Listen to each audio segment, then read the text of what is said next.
এখন কথা হচ্ছে যারা আল্লাহর বান্দা,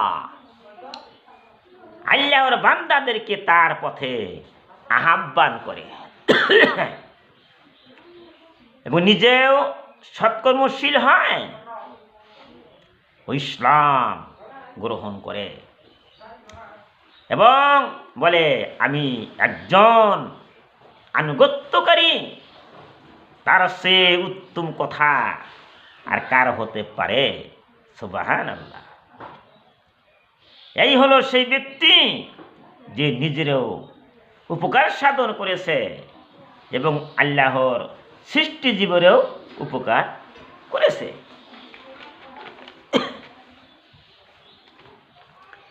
ওই ব্যক্তি তার মতো নয় যে মুখে বড় বড় কথা বলে কিন্তু নিজেই তা পালন করে না।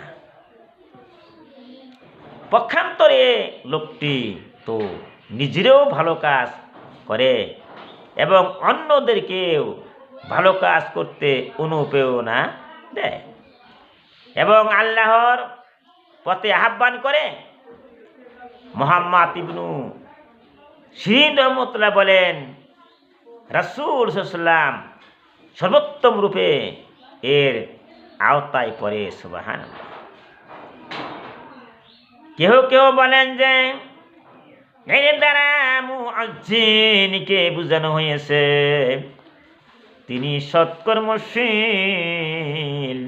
ও বটে যে সহিহ মুসলিমে রয়েছে কিয়ামতের দিন মুয়াজ্জিনগণ সমস্ত লোকের মধ্যে সর্বাপেক্ষা উচ্চ গ্রীবা বিশিষ্ট হইবে। সুবহানাল্লাহ।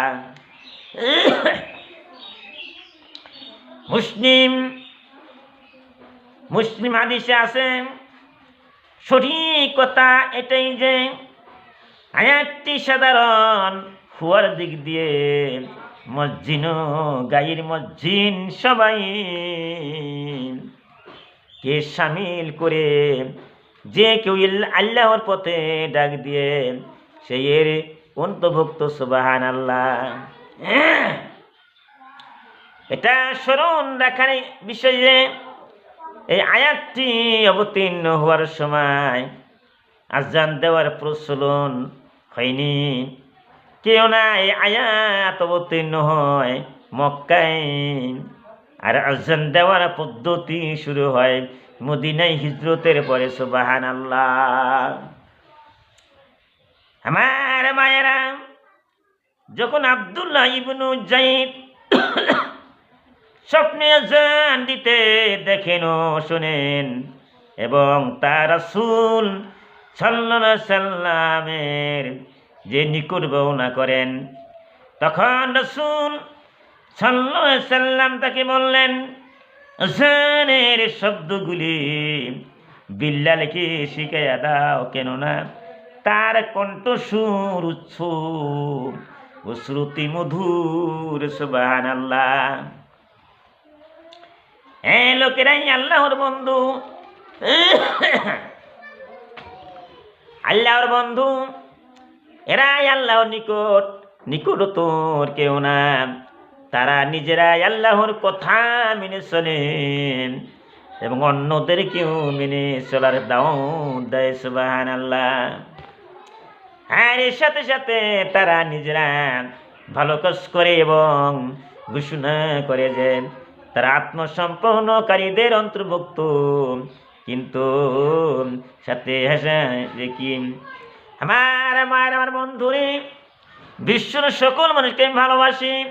হিন্দু, মুসলমান, বৌদ্ধ, খ্রিস্টান, জৈন ধর্মের মানুষ আছে, সমস্তকে আমি অন্তর্জে ভালোবাসি।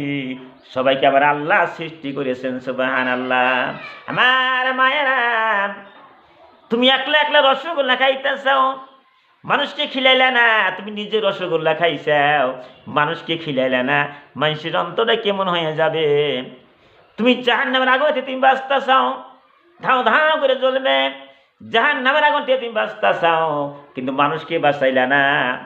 আল্লাহ কোরআনের মধ্যে কি বলেছেন? বিশ্বের মানুষ তোমরা হুঁশিয়ার হয়ে যাও, তোমরা নিজে জাহান্নামের আগুনে থেকে বাঁচো এবং মানুষকে বাঁচাও। সুবহানাল্লাহ।